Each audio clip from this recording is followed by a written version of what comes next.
what moment did you decide I should write a screenplay? Well, actually, it followed I should write a book, right? Yeah, I wrote the book first. Mm-hmm. And when I thought about like words per page and the work I had to expend in order to create it, I thought a screenplay would be easier.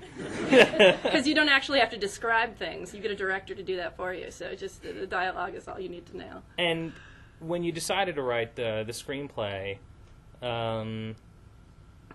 what let you know this was the first? I'm not trying to, Juno was the first thing Diablo ever wrote. I mean, I just want you to think about that for a second. I mean, she sat down. She sat down at a typewriter. She sat down at her laptop, and the first scene she ever wrote as a screenwriter, she won an Oscar for. I mean, it's just.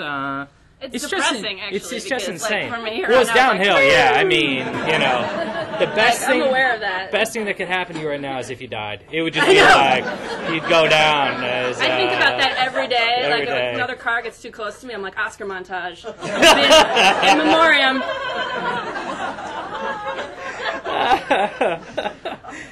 If it gets ugly for both of us in the near future, we should just start taking small planes, Together. I wish I could have been our closer. So, what made you realize this is it? This is the first, it's a huge move deciding to write a screenplay, because I know that was a big difference. I think we've talked about this before. I grew up in a family of filmmakers, so to me the idea of making movies at least was kind of a job, that like a legitimate job, something that seemed kind of plausible. You didn't know anyone in the film industry growing up. It's a brave move to sit down and decide I'm going to write a screenplay. It wasn't, though. That's why it worked, actually. It was because I had no expectations for it at all. It was honestly just a creative project. I had written a book, it came out, I was like, wow, like that was all I wanted to happen in life.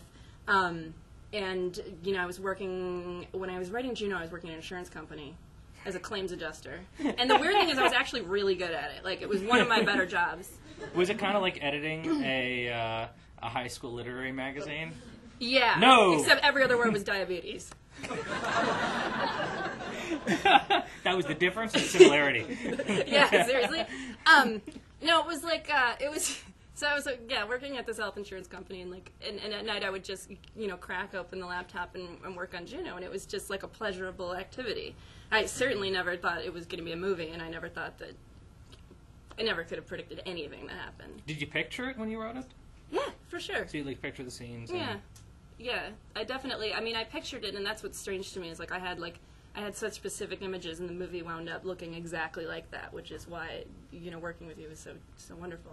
Well, again, brilliant. And that, how long did it take you to write it? It took me a couple months. It wasn't wow, very long. You know what, though? It shouldn't take me.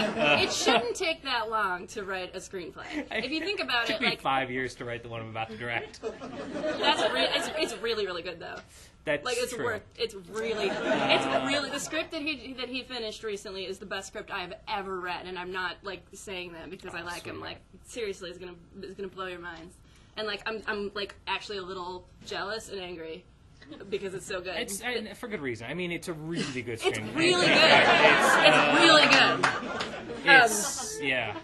But I personally, the writing process, I don't understand how it can, honestly, like, no offense, like, I don't understand how you spend 5 years writing a screenplay. Are you writing like 2 sentences a day? I'm serious. Like, I don't understand how that works. Well, I got caught up in the brilliance of another screenplay in the middle, and I had to stop writing because I was just so taken by Juno. So 2 months. You write the end. Mm-hmm. You didn't write the end, but I probably didn't even know where like the end feature was on Final Draft. Right. And you finish the screenplay, and I mean, what's going through your mind? Like, you print it out for the first time, you're like, oh, I've written a screenplay. What was your thought from there? I didn't have a printer, so I never actually printed it out. Are you serious? I still don't have one. People find that so odd. You should buy a printer. I know. Do you go to the library? No, I don't ever print. I just email things to people. Is that weird? You're so environmentally conscious. Well, I like to run a paper-free office. Also, I don't want to buy a printer. I tried really hard to win a printer at this like really gross Hollywood party last year, and I didn't win. Wait, was it the Katzenberg one? Yes. Oh, I want a printer. You I'm did not not. even. Yeah, I did. I swear to God. I wanted it. Really? I'm gonna send it to you. It's gonna show up in my driveway like a Lexus with a red bow.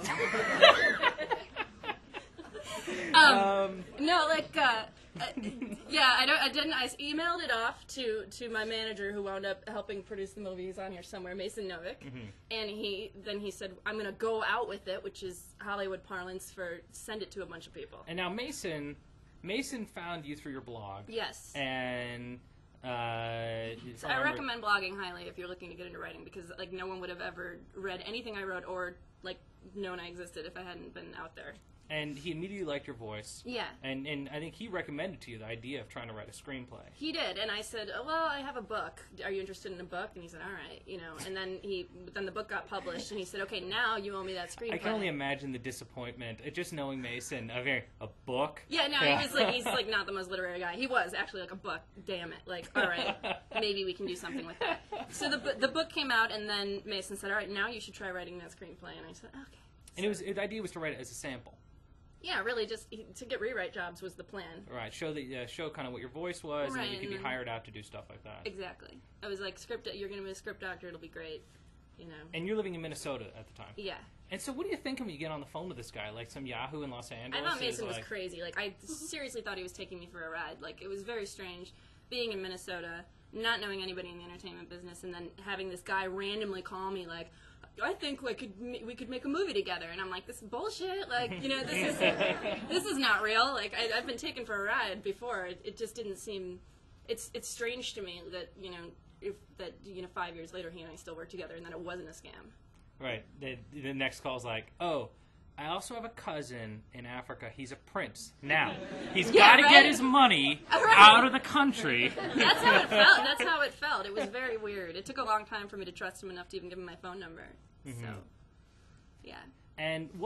So what was the initial feedback? They send the screenplay out he sends the screenplay out to the town, and what are you hearing? People, to my shock, people reacted to it right away, and I remember thinking, this isn't really normal. Like, usually if you're a completely unknown writer and you send something out, nobody's heard of you, and it's like it's kind of it's not Jurassic Park. It's a little movie about people. You don't get that kind of reaction. You don't have a lot of people who are suddenly interested in making it, and that happened, which was like, I couldn't believe it, and I don't think anyone else believed it either.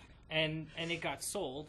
Yeah. And you got paid for it. Like, you became a paid screenwriter. Yeah, which was almost crazy. Immediately. Do you remember what you did with the money? No. No? Oh, okay. There wasn't some fun thing. No. That would be cool. Yeah, it'd be cool. Sorry. You should make it up for the next interview. I bought a Prius. Printer.